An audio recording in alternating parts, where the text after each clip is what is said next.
Nigeria, without a doubt, is Africa's most in-your-face country because of the preponderance of Nigerians everywhere, and that includes yours truly. No matter where you are in the world, you will see us in your neighborhoods, workplaces, and schools.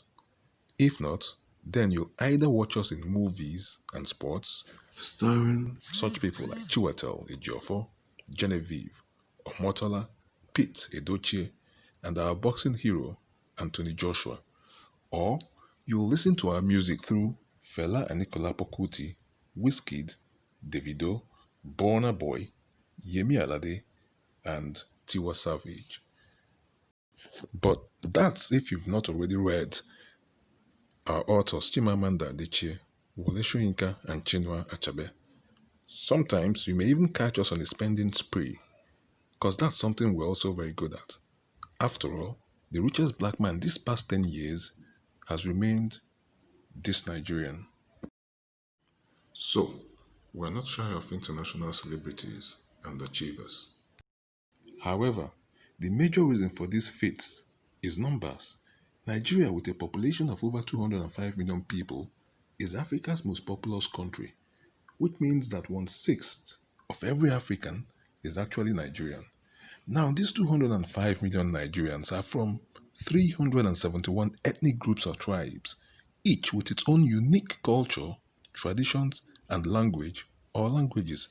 For over 500 different languages are spoken in this country. Our lingua franca is English, and Nigeria is the world's third largest English-speaking country. Yeah, you heard me right. Nigeria has more English speakers than the UK.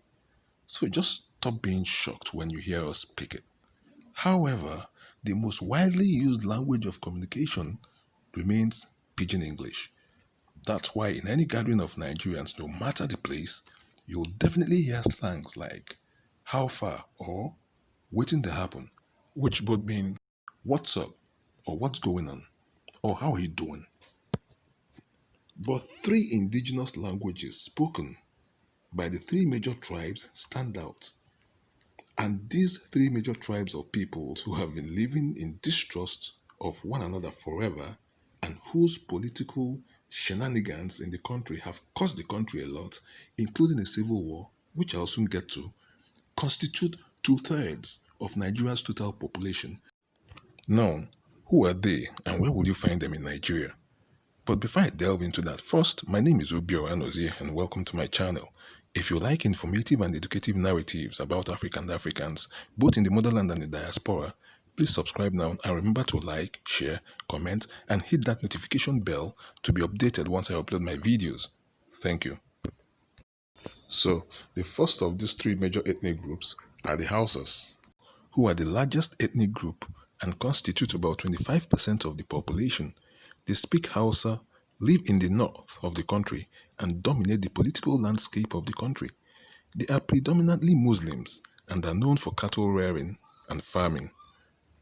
Second are the Yorubas, who speak Yoruba and are about 22% of the population. They are from the southwest of the country. They practice Christianity, Islam, and traditional worship, and are Nigeria's second most influential ethnic group politically. They are also a highly educated people, are quite flamboyant, and are known to throw the most lavish parties or owambes, an extravagance now practiced by the rest of Nigeria. Then the Igbos, who speak Igbo and are about 20% of the population, come from the southeast of Nigeria and are mostly Christians. Though they are also a highly educated people, they are mostly known for their commercial enterprise. They are Africa's most industrious tribe and are scattered all over Nigeria, Africa, and the world at large, where they mostly engage in business ventures. The remaining 368 tribes, who make up the northern and southern minorities of the country, constitute 1/3 of the population. And one of the fun things all 371 tribes have in common are their cultural festivals, which include Arugungu Fishing Festival, Eyo Masquerade Festival, New Yam Festival, Mau Festival, Anang Festival, and the Calabar Carnival. I can go on, but I'll stop here. Now, Nigeria has 36 states and Abuja is a federal capital territory. But until December 12, 1991, this title belonged to Lagos, Africa's most populous city, having 21 million residents and also Africa's largest shipping port. Other cities in Nigeria include Ibadan, Kano, Kaduna, Port Harcourt, Benin, and Enugu. Tourist attractions in these and other cities include the Yankari Games Reserve, Obudu Cattle Ranch, Lekki Conservation Center, Zuma Rock, Olumo Rock, Takwa Bay Beach, National Museum, National War Museum, Badagry Slave Museum, the Millennium Park, and Obunike Cave. Now, Nigeria is located in West Africa and with an area of 932,769 square kilometers, she is also a vast country, being larger than Britain, France, Belgium, and the Netherlands all put together.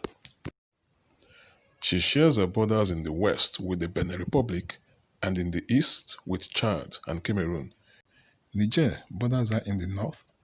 Her southern shores are flanked by the Gulf of Guinea, and her northern frontiers mark the southern end of the Sahara Desert. Nigeria is watered mainly by the Niger and Benue rivers, and its undulating plains surround a mapped central plateau rising to 1,800 meters above sea level. Traveling from south to north, there are 4 vegetation zones.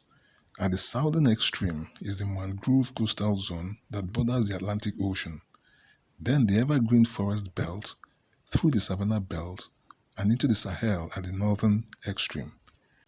These vegetation types also affect the climate types found in the country. The tropical monsoon climate with heavy and abundant rainfall is found in the southern part of Nigeria, whilst the tropical dry or Sahel climate is the predominant climate type in the northern part of Nigeria. All this combine to give her the 2 seasons of dry and rainy seasons, which in turn impact on the types of food prevalent in a season. But whatever the season, Nigerians do not joke with their foods, and their favorite meals include fufu, garri or pounded yam with egusi, okra or vegetable soup. We also eat yam, white rice and stew, or jollof rice, which is so good that it sparked an international debate between Nigeria and Ghana as to whose jollof rice tastes better.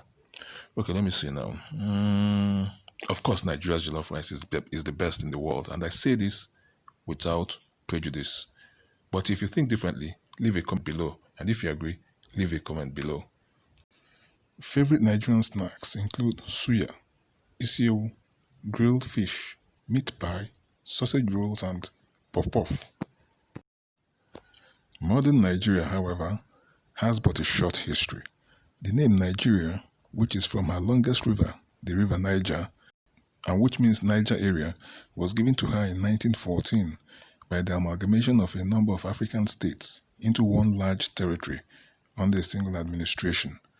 But before these states were lumped into the country now known as Nigeria, they were independent republics and empires or kingdoms which formed part of what was known as the belt of the great empires of Western Sudan. It was within this area that at about 500 BC to 200 AD, the advanced and artistic Nok civilization and Ngri kingdom existed. It was also here that between the 10th to 19th centuries AD, Zaria, Hausa, Borno, Sokoto, Benin, Ife, Oyo, Igala, Jukun, and a lot of other African empires and kingdoms, famous for their earth, wealth, and power, variously flourished. The history of Nigeria is also crucially impacted by the Atlantic slave trade and the European scramble for Africa of 1885. By 1903, all of Nigeria's republics and kingdoms had either been conquered or under the protection of the British, bringing all of Nigeria under British control. And in 1914, the British amalgamated the northern and southern protectorates of Nigeria into one country they named Nigeria. But she got her independence from Britain on October 1st, 1960, with Dr. Nnamdi Azikiwe as the President and Governor General and Sir Abubakar Tafawa Balewa as Prime Minister. In 1963, she became a republic. But just 3 years after, on the 15th of January 1966, Nigeria had her first military coup, which was led by this dude. The coup failed, so this dude, being the highest ranking officer in the Nigerian army, took over. 6 months later, on July 29th, he was assassinated by the Hausa military officers for being Igbo, in revenge of all the Hausa leaders, including their prime minister and premier, who were executed in that first coup that was led by this dude who happens to be Igbo.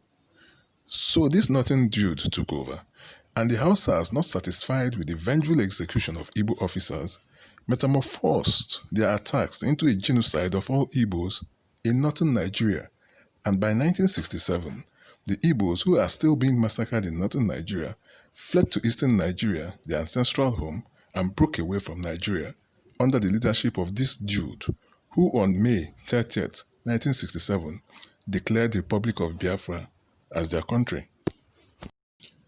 A civil war ensued, and on the 15th of January 1970, after the death of 3 million Biafrans, the war ended and Nigeria became one again under this military dude, who was overthrown on the 29th of July 1975 by this military dude, who himself was assassinated on the 13th of February 1976 and then succeeded by this military dude, who 3 years later, on the 1st of October 1979, handed back power to civilians under the leadership of President Shehu Shagari. But 4 years later, on the 31st of December 1983, the military under this dude again truncated this republic. He was overthrown by this dude on August 27, 1985. After truncating what has been said to be the freest and fairest election ever in Nigeria, the dude was compelled to hand over to a civilian interim government led by President Ernest Shonekan on August 29, 1993. But only 3 months after, on the 17th of November, this dude, another military adventurist, took over power. However, in June 1998, he died suddenly, and this dude succeeded him the next day, on the 9th of June. This time around, this military dude quickly organized a successful handover to civilians the next year, and on May 29, 1999, this civilian president, President Olusegun Obasanjo, who was a former military dude that ruled the country from 1976 to 1979, became president. On the 29th of May 2007, he was succeeded by the civilian president, President Umaru Musa Yar'Adua, who died in office on the 5th of May 2010, and was succeeded by the civilian president, President Goodluck Ebele Jonathan, the next day. On the 29th of May 2015, he was succeeded by our current president, President Muhammadu Buhari, who himself was a military dude that truncated Nigeria's first republic through a military coup back in 1983, December 31st. Now that we are done with our military dudes and presidents, we'll move over to something else. Nigeria is Africa's biggest oil producer, and though she has great mineral deposits like gold, tin, iron ore, and so on, her major export remains oil. She is also the world's biggest producer of cassava and yams, and Africa's leading exporter of music and movies. Nigerian music stars have put the genre Afrobeats in the international music map, and Nigeria's movie industry, Nollywood, is the world's third largest producer of films, only behind Hollywood and Bollywood, and is reputed to make over 200 movies weekly. Our favorite sport remains football. Okay, you may add Anthony Joshua to this list for now. Next up are our symbols. The Nigerian flag consists of 2 green bands, which stand for the natural wealth of the nation, and 1 white band in between them, which stands for peace. The Nigerian coat of arms has 2 white horses representing dignity, each standing by an edge of a black shield which represents Nigeria's fertile soil. The Y pole inside the shield represents 2 of our longest rivers, Rivers Niger and Benue. Representing strength is the red eagle sitting on a green and white band, the colors of our flag. They all sit atop the grassy field of flowers Custos Spectabilis, which represents the beauty of the country. And the scroll at the bottom of everything is the national motto, and it reads, Unity and Faith, Peace and Progress.